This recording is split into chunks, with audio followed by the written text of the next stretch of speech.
아브라함은 시험을 받을 때에 믿음으로 이삭을 드렸으니 그는 약속들을 받은 자로 돼 그 외아들을 드렸느니라.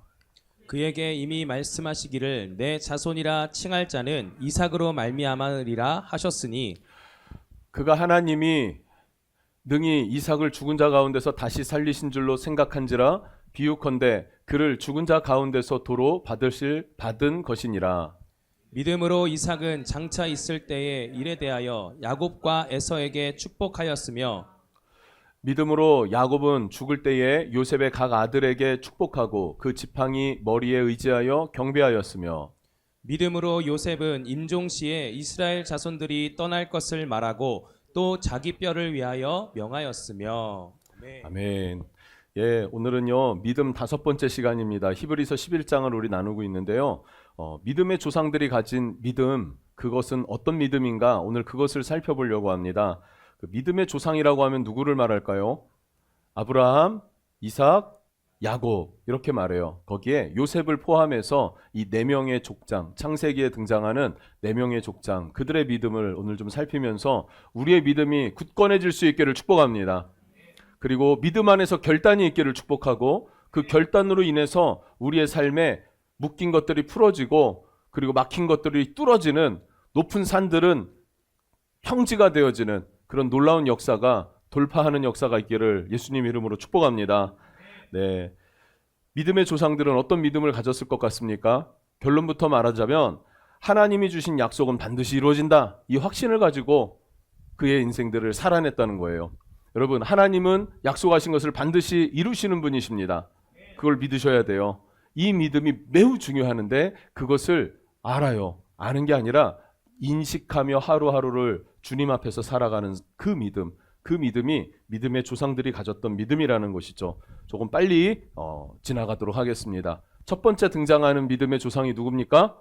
아브라함이에요. 아브라함 17절부터 19절에 기록되어 있는데 아브라함은 시험을 받을 때에 믿음으로 이삭을 드렸으니 그는 약속들을 받은 자로 돼 그 아들을 드렸느니라.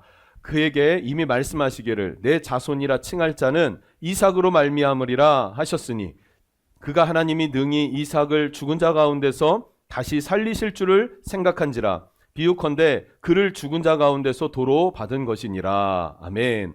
아브라함에게요 시험이 찾아왔다라고 말하고 있어요. 시험이 찾아왔다.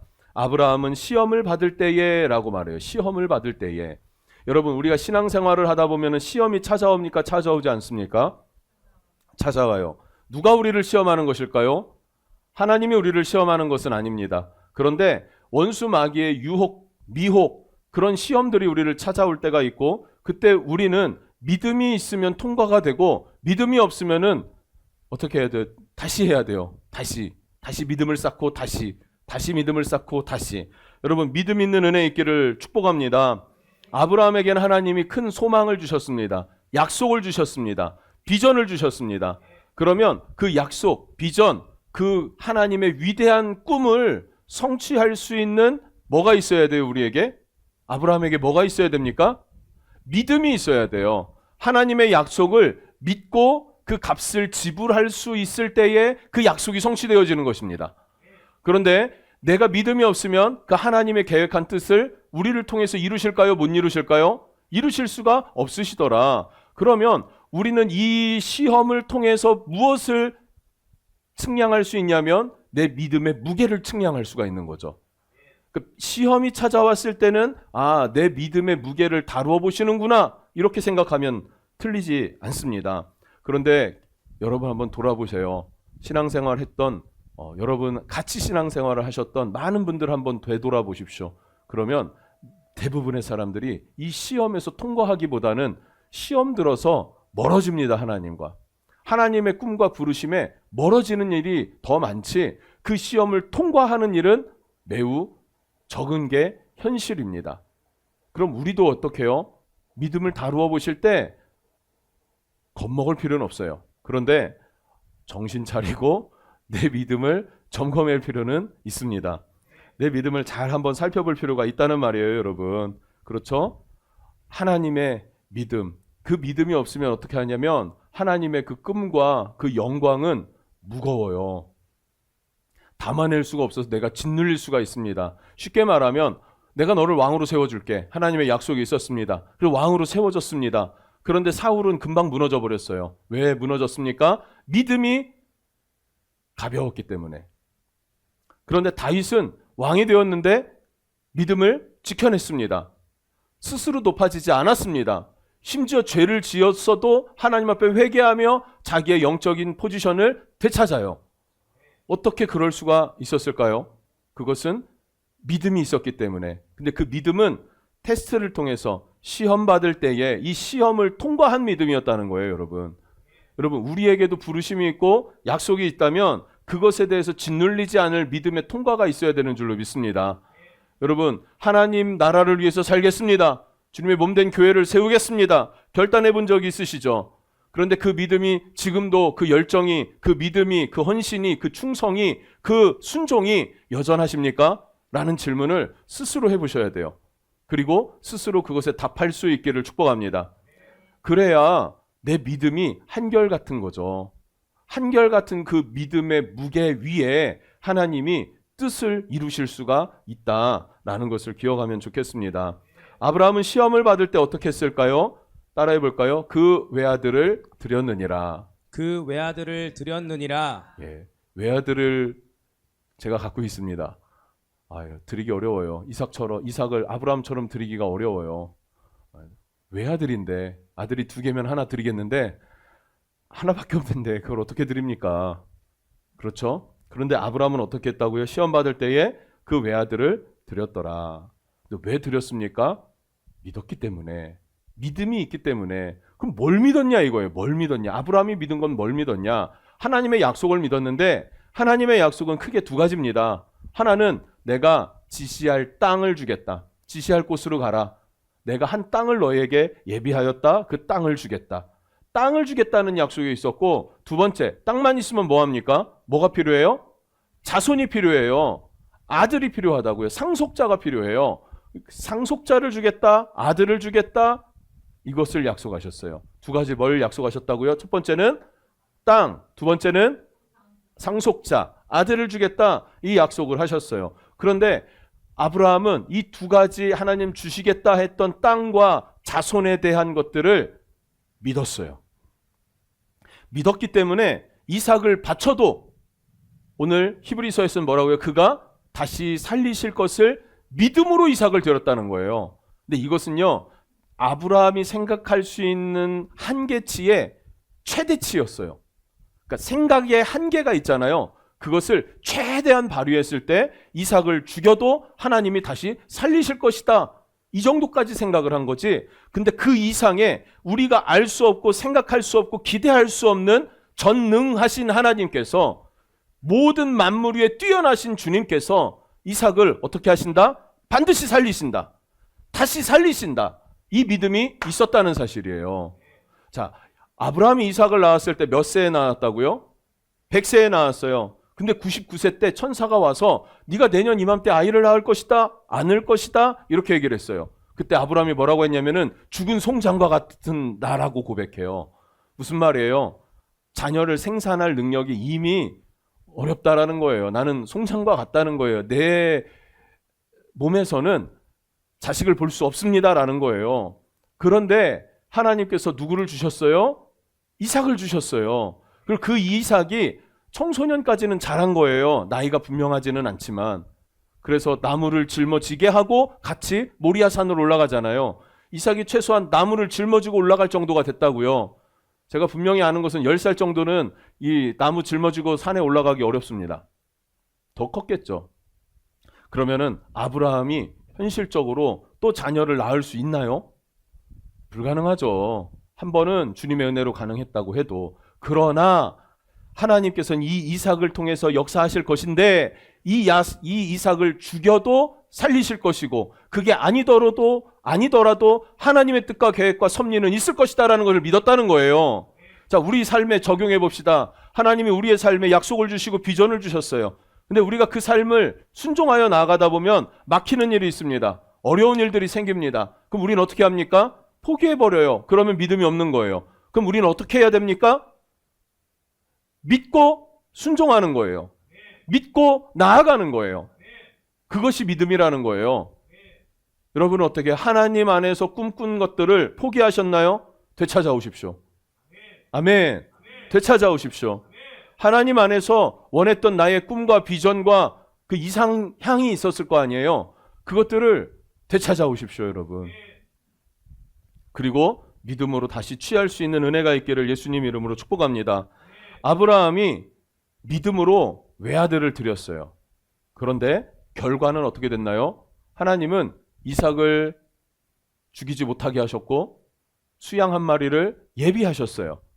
하나님이 예비하신 수양을 잡아서 제사를 했지 이삭을 잡게 하지 않으셨단 말이에요. 하나님은 우리를 살리시길 원하시는 하나님이지 우리를 죽이시거나 우리의 가장 귀한 것을 빼앗는 하나님은 아니시다. 믿으십니까? 우리는 이것을 들어 알지만 아브라함은 경험해서 알게 됐어요. 그래서 아브라함의 고백이 여호와 이레, 여호와 이레. 뭐예요? 예비하신 하나님. 우리의 필요를 우리는 잘 몰라요, 솔직히.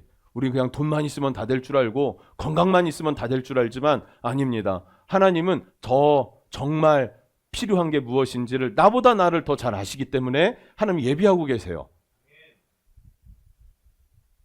아브라함은 그 하나님을 신뢰하고 나아감으로 말미암아 하나님을 경험하게 되었고 하나님을 믿는 믿음이 여전히 견고했지만 더 뿌리 깊은 믿음이 되었더라.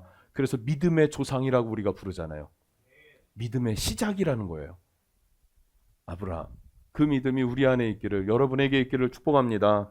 그럼 하나님의 약속에 대해서 조금 짚고 넘어갈게요. 하나님의 약속은요, 두 가지로 살펴볼 수가 있는데 하나는 성경입니다. 성경이 하나님의 약속이에요. 성경에 뭐라고 말씀하십니까? 성경의 주인공이 누구십니까? 메시아 되신 예수 그리스도시죠. 예수를 보내주시겠다 약속하셨고 예수님이 오셨어요. 그 예수님이 다시 오겠다 약속하셨고 다시 오실 겁니다.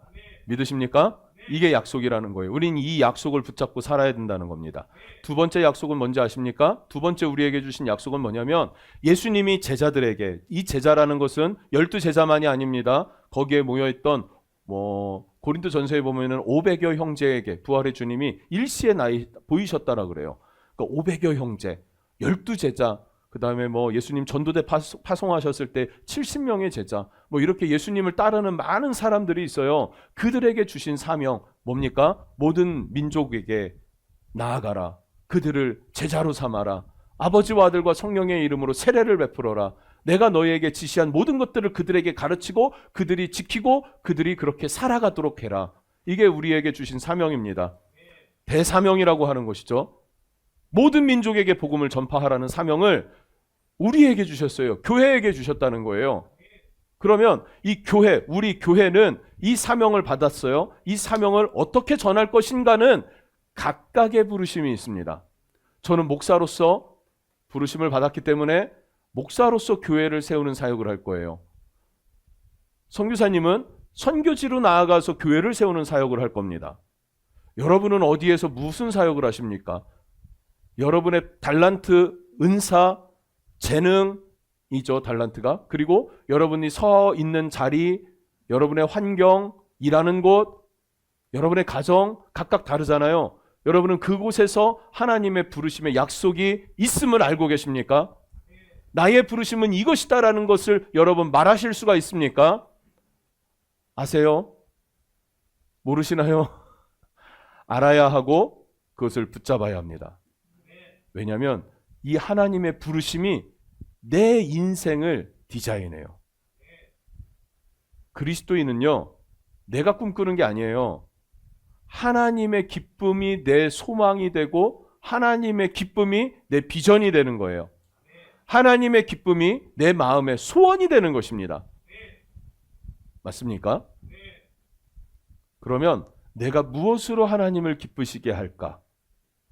그게 여러분 개인에게 주신 하나님의 약속이라는 거예요. 그것을 통해서 영광 받기를 원하신다는 거예요. 그리고 그것을 향하여 나아갈 때는 무엇이 찾아온다? 아브라함처럼 시험도 찾아온다. 그때 내가 믿음 없는 자가 아니라 믿음 있는 자가 되어야 되는데 어떤 믿음입니까? 하나님은 나는 이곳으로 부르셨다. 나는 이곳으로 나아갈 것이다. 하나님은 이 뜻을 반드시 이루실 것이다. 할렐루야. 이 믿음이 우리 안에 있어야 된다라는 것을 기억하십시오. 아브라함은 이 믿음으로 자기의 인생을 살았고 그 값을 지불했다. 대가를 지불했다라는 것을 알 수 있습니다. 두 번째 믿음의 조상은 누굽니까? 이삭입니다. 이삭. 20절 말씀 우리가 함께 읽어볼게요. 20절 시작. 믿음으로 이삭은 장차 있을 때에 대하여 야곱과 에서에게 축복하였으며. 아멘. 자, 생각해 봅시다. 여러분, 눈을 크게 뜨시고 눈을 마귀에게 뺏기면 안 돼요. 눈을 뺏기면요 다 뺏기게 돼 있는 거예요. 이삭이 야곱과 에서를 믿음으로 축복했대요. 근데 우리는 창세기를 다 읽었습니다. 아니면 들었습니다. 그래서 알고 있어요. 이삭은요 야곱에게 속아서 야곱을 축복했고 에서에게는 축복할 게 없다 이랬어요. 창세기에. 그렇죠. 그런데 히브리서는 이삭이 장차 있을 일에 대하여 야곱과 에서를 축복했다는 게 이삭의 믿음이라고 말하고 있어요. 이건 또 뭔 소리일까요? 어떤 말일까요? 이삭이 40세가 되었는데 결혼을 못하고 있었습니다. 그래서 아브라함이 자기의 종 엘리에셀을 보내서 아내 될 사람을 데려왔어요. 그게 리브가였어요. 40세에 결혼했습니다. 아이가 생기지 않아요. 그래서 이삭이 리브가를 위하여 기도했더라라고 말하고 있어요. 기도했더라. 이삭이 리브가를 위하여 그렇게 발음이 안 돼. 기도했더라라고 성경이 기록합니다. 이삭이 이거 잘해야 돼요. 왜냐하면 쇼츠를 만들려면 이거 말 잘못하면 전도사님이 되게 힘들더라고요. 다시 한번 할게요. 이삭이 리브가를 위해서 기도했다라고 성경이 말합니다. 그랬더니 리브가가 60세가 돼서 쌍둥이를 낳았어요. 그게 누굽니까? 야곱과 에서예요. 예, 이삭의 쌍둥이 아들이 야곱과 에서예요. 그런데 리브가에게 하나님이 꿈으로 계시하여 주셨어요. 큰 자가 작은 자를 섬길 것이다. 큰 자가 작은 자를 섬길 것이다. 이삭은 이것을 알았습니다. 그런데 그럼에도 불구하고 이삭은 누구를 더 사랑했을까요? 에서를 더 사랑했어요. 첫째를 더 사랑했다는 거예요. 그게 창세기 25장 27, 28절에 나와요. 에서는 외향적인 성향을 가지고 있고 그리고 사냥을 좋아하는 남성성이 강한 사람이에요. 털도 많고요. 얼굴도 피부도 불구스름하고요. 야곱은 어떤 사람이었습니까? 집에서 엄마랑 살림하는 걸 좋아하는 남자였어요. 그런 남자였어요. 그러니까 이삭의 입장에서 장자가 첫째가 유업을 잇는 게 당연하지 않겠습니까? 그리고 당시 문화가 어땠을까요? 그 당시의 문화. 우리나라도 저 어릴 때만 해도 그런 거 되게 많았거든요. 이렇게 첫째가 집안의 가산을 다 물려받아요. 둘째, 셋째, 넷째 이렇게 차남 차자들은 이거는 억울하겠다 싶을 정도로 막 그랬던 때가 있었어요. 우리 어른들은 뭐 더 잘 아시겠죠. 몇십 년 전에도 그랬는데 이 시대는 어땠을까요? 족장 시대 때는 어땠을까요? 엄청났겠죠. 이삭 입장에서는 자기의 상식, 정서적인 어떤 그 시대적인 배경, 문화, 그리고 첫째가 장자권을 이어받는다는 어떤 그 생각이 가득했어요. 그래서 하나님의 뜻을 알았지만 어떻게 합니까?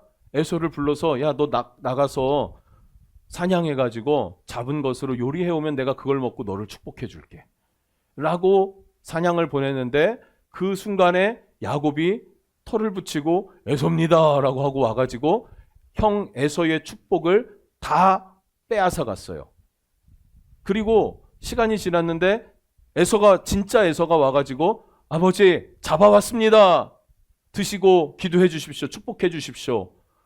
그랬더니 아버지가 깜짝 놀라는 거예요. 누구를 축복한 거예요 지금? 야곱을 축복했어요. 야곱을 축복했어요. 그리고 창세기 27장 33절에 이삭이 심히 크게 떨며 이르되 라 그래요. 왜 심히 크게 떨었을까요? 분노로 이놈의 둘째 녀석 이랬을까요? 그게 아니겠죠. 그럼 왜 심히 떨었을까요? 하나님의 뜻은요 야곱에게 있었는데 자기의 마음의 뜻은요 어디에 있었어요? 에서에게 있었어요. 그런데 하나님의 뜻을 한 번 말씀하신 거니까 무시하고 덮어두고 내가 원하는 대로 하려고 했는데 하나님의 계획과 하나님의 말씀은 변함없이 이루어지는 것에 그 하나님의 하나님 되심, 그리고 그 하나님의 하나님 되심 앞에 내가 거슬러 범죄하였구나라는 사실 때문에 크게 떤 것입니다.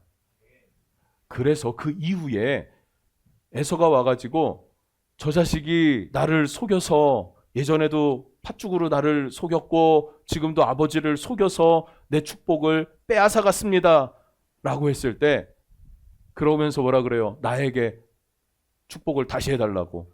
그런데 이삭이 어떻게 합니까? 다시 축복해 줍니까? 그러지 않았어요. 어떻게 합니까? 이미 축복했고 너에게 더 이상 해줄 수 있는 축복은 없다라고 말씀해요. 이야기예요. 이삭이요. 무슨 말입니까? 하나님의 뜻을 번쩍 놀라면서 깨닫고 난 다음부터는 마음을 돌이켜서 어떻게 합니까? 하나님의 뜻을 따르는 거예요. 이해되십니까, 여러분? 자, 그렇다고 해서 에서를 저주했을까요? 에서를 축복했어요. 에서의 자손들이 아랍 사람들입니다. 그러면 그 무슬림권에 있는 그 아랍 있잖아요. 중동 사람들. 중동이 큽니까? 이스라엘이 큽니까? 그죠? 이삭 엄청 큰 축복을 이삭도 야곱도 아니 누구예요? 에서가요. 실제적인 물질적인 축복과 아버지의 물질적인 모든 가산과 유업은 다 에서가 받았어요. 야곱이 가져간 건 뭡니까? 영적인 유업만 가져왔어요. 영적인 유업이 뭡니까? 아버지, 그러니까 야곱에게는 할아버지죠. 이삭의 유업은 아버지 아브라함 때 하나님께로부터 받은 약속.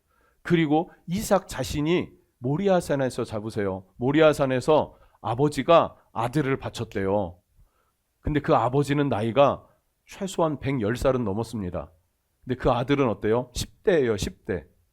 10대를 뭐라고 합니까? 사춘기를 뭐라고 합니까? 질풍노도의 시기잖아요. 이 질풍노도의 시기를 지나던 이삭은 자기의 생명을 들여서 하나님 앞에 자신을 드린 경험이 있는 사람이에요. 그 영적인 유업이 누구에게로 흘러가요? 야곱에게로 흘러간 거예요. 그리고 야곱이 바단 아람 외삼촌 라반의 집에 갈 때에 이삭이 진심으로 축복을 해줍니다. 야곱인 줄 알고 축복해줘요. 그래서 오늘 히브리서는요, 이삭으로 하여금 야곱과 에서를 축복하였다. 믿음으로 야곱과 에서를 축복하였다. 이렇게 이야기를 하고 있는 겁니다. 그렇게 인정해주고 있는 것입니다. 여러분, 이것이 이삭의 믿음이었다는 거예요. 어떤 믿음일까요, 그러면? 하나님의 뜻을 거스르려고 했지만, 이게 아니구나 라는 것을 깨닫고 나서는 다시 하나님의 뜻을 향하여서 마음을 돌이키는 믿음이 있었다. 그래서 야곱과 에서를 축복하는 믿음, 축복해 주었다라고 성경이 말하고 있는 것이죠. 이 믿음이 있어야 됩니다, 여러분. 하나님의 약속에서 벗어났다면 다시 하나님의 약속으로 들어와야 돼요. 깨달았다면 즉각 돌이켜야 합니다. 이것은 믿음입니다. 세 번째 믿음은 누가 있을까요? 야곱입니다. 야곱. 21절 말씀을 읽어볼게요. 시작. 믿음으로 야곱은 죽을 때에 요셉의 각 아들에게 축복하고 그 지팡이 머리에 의지하여 경배하였으며. 아멘. 아멘. 이 두 가지를 살펴봐야 되는데 요셉의 각 아들을 축복했다라는 것과 지팡이 머리를 의지하여 경배했다라는 것, 이 두 가지를 기억해야 됩니다. 첫 번째, 요셉의 각 아들을 축복했다라는 것은 요셉의 장자권, 야곱의 장자권을 누가 이어받았습니까? 12아들 중에 요셉이 이어받았어요. 장자권을 이어받았기 때문에 다른 형제들보다 갑절의 유업을 받습니다. 그래서 요셉의 아들이 누굽니까? 에브라임과 므낫세. 므낫세가 형이에요, 여기도. 그래서 이 두 사람이 12지파에 편승됩니다. 그러면은 12지파에서 요셉이 빠졌어요. 11명이 됐는데 거기에 에브라임, 므낫세가 들어갔어요. 그럼 몇 개의 지파가 됩니까? 13개의 지파가 되는 거예요. 그럼 이스라엘 13지파입니까? 12지파죠. 그럼 또 어떻게 12개가 됩니까? 하나님이 레위 지파는 나의 소유다 해서 레위 지파를 뺐어요. 그러니까 레위하고 요셉이 빠지고 요셉의 두 아들 에브라임과 므낫세가 들어가졌죠. 그래서 12지파라고 하면은 에브라임 므낫세가 들어가고요. 12아들 그러면은 에브라임 므낫세는 빠지고 요셉이 들어가는 거예요. 그래서 12아들, 12지파 이렇게 불려집니다. 여러분 이렇게 읽다 보면 이렇게 모세오경이나 이런 걸 읽다 보면 헷갈리실 수 있으실 거예요. 기억하실 수 있었으면 좋겠습니다. 자, 요셉이 총리가 되었고 가뭄의 때에 야곱의 모든 식솔들은 고센 땅, 애굽에 있는 고센 땅에 머물러 살게 됐습니다. 그런데 요셉이 소식을 들었는데 아버지 야곱이 병들었다. 나이가 많아서 병들었다. 이 소식을 들었어요. 그러면 어떻게 해야 될까요? 가봐야죠. 아버지가 아프니까. 가봤어요. 그랬더니 야곱이 진짜 나이가 많았고 이제는 죽을 날이 다가왔다라는 걸 스스로 알았나 봐요. 축복해 주겠다 라고 했고 두 아들을 불러와라 라고 했는데 오른손에는 므낫세, 왼손으로는 에브라임을 앉혔어요. 요셉이. 그런데 야곱이 손을 어긋납니다. 그래서 오른손으로 에브라임을 축복하고 왼손으로 므낫세를 축복했어요. 아버지, 오른손에 있는 아이가 므낫세예요. 큰 애예요. 나도 안다 라고 하면서 축복해 주었습니다. 중요한 거는 그렇게 어긋 맞춰서 축복해 줬다라는 건데 이 축복에 초점을 맞춰 볼게요. 축복에. 자, 이삭은 지금 형편이 자기 잃어버린 아들 요셉의 그늘 아래에서 연명하는 거예요. 온 세상이 가뭄이 왔기 때문에 어디 갈 수가 없어요. 약속한 땅으로도 갈 수가 없었고 오직 애굽으로만, 요셉의 그늘 아래에서만. 그러면 아버지니까 아들 요셉을 위해서 고맙고 감사하고 뭔가를 베풀어 주고 싶었겠죠. 베풀 게 있습니까? 없습니까? 줄 게 사실은 별로 없어요. 왜냐하면 아무리 좋은 걸 줘도 그거보다 더 좋은 게 요셉에게 많으니까. 그래서 아무것도 줄 수 없는 아버지의 입장이 야곱의 입장이었습니다. 근데 이 야곱이 줄 수 있는 한 가지 매우 중요한 게 있습니다. 그게 뭡니까? 하나님의 영적 유업이에요. 유업은 약속이라 그랬어요. 이 약속은 어떤 약속을 말하는 겁니까? 이삭이 받은 약속이고 할아버지 아브라함이 받은 약속이에요. 그 약속은 무엇입니까? 땅을 주겠다. 자손을 주겠다. 그래서 너의 자손이 이 땅에 거하여서 여호와의 이름을 열방에 알리는 모델이 될 것이다. 증거하게 될 것이다. 이게 그들이 받은 약속 유업이었습니다. 그들의 사명이요 비전이요 그들의 데스티니라는 거예요. 그런데 에브라임과 므낫세는 어디에서 태어났습니까? 요셉의 아들 에브라임 므낫세는 어디에서 태어났나요? 가나안에서 태어났나요? 애굽에서 태어났어요. 애굽에서. 그래서 므낫세라는 이름의 뜻은 요셉이 이렇게 진 거예요. 내가 고난받은 것, 아버지 집에서 당한 모든 일들을 하나님께서 잊게 해주셨다. 애굽에서 얼마나 힘들었습니까? 13년 동안 노예로, 감옥으로, 배신으로, 두려움으로 얼마나 살 떨리는 삶을 살았어요. 그랬는데 총리가 되고 안정을 찾고 결혼을 하고 첫째 아이가 태어났는데 이 아이가 태어나면서 이제는 한 가장이 됐고 이제 주변 환경을 돌아보니 하나님이 나를 세우셨다. 그러니까 요셉 입장에서는 이제 내 상처와 아픔과 고통과 이런 것들을 다 잊게 하신 하나님께 감사합니다. 그래서 므낫세가 된 거예요, 이름이. 둘째는 에브라임, 수고한 땅에서 번성하게 하셨다. 둘째를 낳는데 하나님께서 또 이 애굽 땅에서 나를 번성하게 하셨다. 그동안의 나의 수고를 하나님이 잊지 않으셨다라는 거예요. 그러니까 에브라임과 므낫세 이 두 형제는 다 정체성이 어디에 있어요? 에브라임에 있는 거. 에브라임이 아니죠. 애굽에 있는 거예요. 그 예전에 태국 선교사님이 그런 이야기를 하더라고요. 거기 최근에 군대 간 대광이가 아예 현지 학교를 초등학교 때부터 다니니까 얘가 한 5, 6학년쯤 됐을 때 선교사님이 뭐라 그랬냐면 대광이는 굉장히 그 태국 특유의 그 사람들의 민족성이라는 게 있을 거 아니에요. 그 민족성이 대광이한테 있대요. 그 대광이는요, 얘가 안 그래도 까무잡잡았는데 태국아이보다 더 태국아이 같은 아이. 예, 그렇게 자랐죠. 거기서 자라니까 어때요? 한국의 정서, 말은 하지만 그런 경우가 되게 많더라고요. 성유사님 자녀들. 그러지 않나요? 아직은 잘 모르지. 자주 안 봐서 그러실 수도 있어요, 권사님. 예. 해외에서 태어나서 거기서 자란 아이들은요, 그 나라의 그 언어 풍습에 익숙하고 한국말은 해요. 그런데 말뜻은 잘 이해를 못하는 경우도 있고, 발음은 당연히 부모님하고 한글을 쓰니까 다 알아듣고 하기는 하는데, 그것이 이제 외국인의 정서로 받아들이는 경우가 되게 많죠. 어쩌면 그렇습니다. 그러니까 에브라임 므낫세는 지금 하나님의 자녀로서의 정체성보다는 애굽의 정체성이 더 있는 거예요. 그들을 향하여서 야곱은 축복하면서 어떻게 합니까? 에브라임아, 므낫세야, 너희는 하나님의 백성이다. 너희는 이 애굽을 떠날 수밖에 없게 된다. 그리고 하나님이 약속한 땅으로 들어가야만 한다.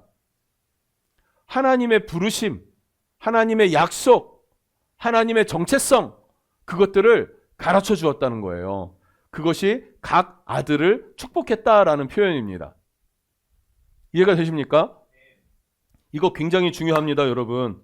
매우 매우 중요한 거예요. 자, 그리고 지팡이 머리에 의지하여 경배했다는 건 뭘까요? 몸이 아팠다 그랬잖아요. 병들었다 그랬잖아요. 병든 야곱은요, 자기 침상에 앉아서 지팡이를 의지해서 어떻게 합니까? 하나님께 기도하고 경배하는 거예요. 무엇을 기도할까요? 하나님의 약속이 아브라함, 이삭, 자신, 야곱, 그리고 내 12 아들들, 이들을 통하여서 성취되어질 것을 기도하고 경배하고. 할렐루야. 지팡이 머리를 붙잡고라도 기도하던 그 야곱, 그 기도가 심겨져서 요셉으로 하여금 그들의 형제들 12지파들이 이후에 어떻게 됩니까? 그 약속의 정체성을 잃어버리지 않고 400년 후에라 할지라도 가나안으로 돌아가더라 라는 사실이에요.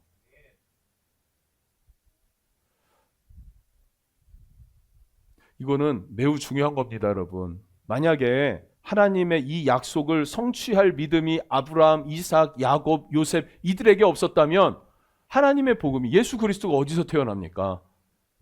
누구에게로부터 태어납니까?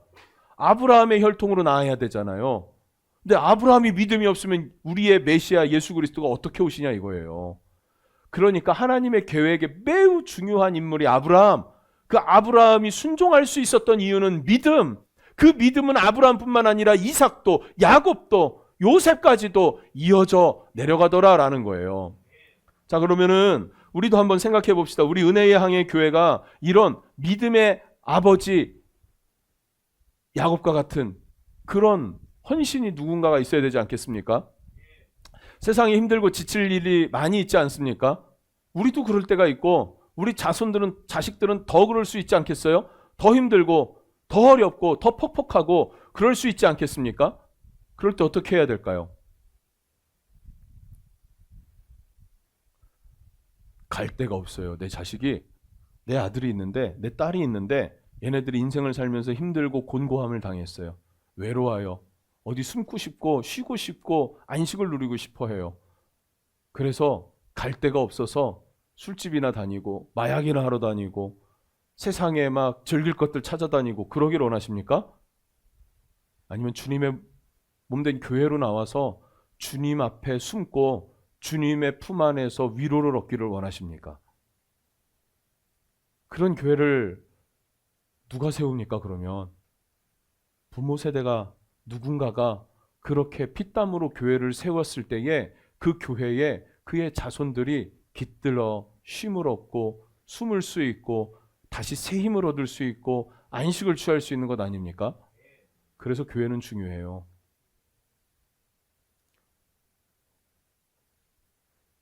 그런 교회를 우리는 세워나가야 될 줄로 믿습니다. 마지막 한 사람 살펴볼게요. 요셉입니다. 22절을 보면은 믿음으로 요셉은 임종시에 이스라엘 자손들이 떠날 것을 말하고 또 자기 뼈를 위하여 명하였으며, 요셉은 죽음의 순간에 두 가지 유언을 남겼습니다. 하나는 너희는 애굽을 떠나라. 요셉도 누구의 유업을 이어가고 있는 거예요? 아버지 야곱의 유업을 이어가고 있는 거예요. 그래서 자기 자손들에게도 뭐라 그래요? 이 애굽을 떠나라. 두 번째, 내 뼈를 가지고 약속의 땅으로 가라.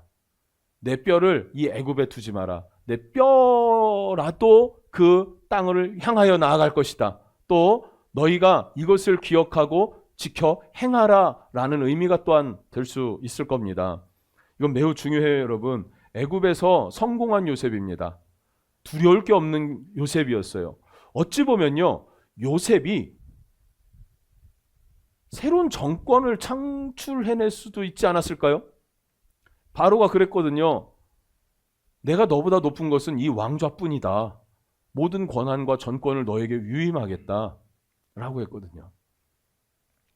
뭐 이거는 성경에 있는 얘기는 아니지만 학자들이 이후에 요셉을 알지 못하는 왕들이 일어났다 그랬잖아요. 그게 정부가 바뀐 거거든요.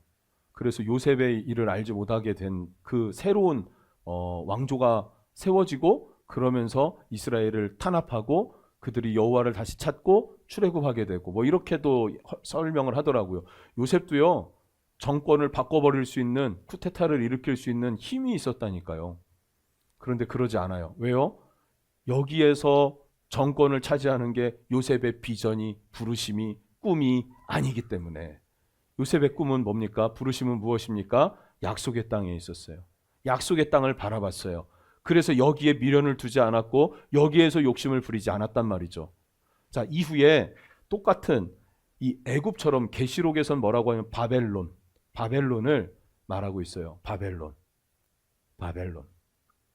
바벨론은 이 땅의 것들입니다. 소망을 둘 곳이 아닙니다. 그럼 우리는 뭐라고 해야 돼요? 우리는 뭐라고 합니까? 세상, 세속이라고 말하는 거예요. 이 땅에서는 우리의 소망을 두는 곳이 아니에요. 우리도 소망은 어디에 있습니까? 하나님의 나라, 천국입니다. 천국을 소망하십니까, 여러분? 하나님의 나라를 향하여 살아가십니까? 그래서 이 땅에서 정직하게, 그래서 이곳에서 더 신실하게, 정결하게, 정직하게 하나님 앞에 서는 삶, 그 삶을 우리는 살아내야 된다는 말이죠. 이 땅에서 유익을 조금 얻으려고 천국을 잃어버리는 은혜가 없기를 주님의 이름으로 축복합니다. 그래서는 안 돼요. 땅의 것을 팔아서 천국을 사는 게 지혜라고 말하고 있습니다. 천국을 팔아서 애굽을 사고 바벨론을 사고 세속적인 걸 사는 그런 뒤죽박죽된 인생 되지 않아야 합니다. 믿음은 무엇입니까? 아브라함, 이삭, 야곱, 요셉까지 이 네 명의 믿음의 사람들, 이 사람들이 한결같이 바라본 것은 무엇이었습니까? 하나님의 약속이었어요. 하나님의 약속이었습니다. 이 약속을 바라보는 은혜가 있었으면 좋겠습니다. 정리해 보겠습니다. 이 약속을 바라보고 믿음의 값을 치르는 믿음의 조상들이 있었어요. 근데 약속에는 두 가지가 있다고 서두에 말씀드렸습니다. 하나님의 약속, 성경이 있고, 두 번째는 그 성경의 말씀, 약속을 성취하기 위한 각자의 부르심이 있다고 그랬습니다. 그렇죠? 기억하시죠? 저는 목사로 부름받았다 그랬고, 저는 사도행전 1장 8절 말씀, 마태복음 28장 18절에서 20절 말씀, 저는 그 말씀이 어려서부터, 예수 만나고 나서부터 내 심령에 불붙게 했던 말씀이고, 계속되어지는 지금도 내 목회의 표대로 삼는 말씀이에요. 모든 민족에게 복음을 증거하는 것, 제자로 삼아서 세례를 주는 것, 그들로 하여금 동역하는 것, 하나님의 나라를 위해서 헌신하는 것, 그것을 위해서 저는 목사라는 포지션에서 최선을 다해서 가려고 합니다. 여러분은 각자의 부르심이 있을 건데, 여러분의 부르심은 무엇인지, 여러분은 어디를 향하여 나아가야 할지, 나아가고 있는지를 점검해 보십시오. 그리고 그것을 위해서 대가를 지불해야 합니다. 마치 아브라함이 자기의 독자 이삭을 바쳐서라도 하나님의 약속은 신실하시다, 이루실 것이다, 이가 죽어도 반드시 살리실 것이다 라고 하는 믿음으로 순종했듯이, 헌신하고 희생했듯이, 우리도 희생이 필요하고 헌신이 필요하고 수고가 필요하다는 거예요. 순종하는 믿음으로 열매 맺을 수 있기를 주님의 이름으로 축복합니다.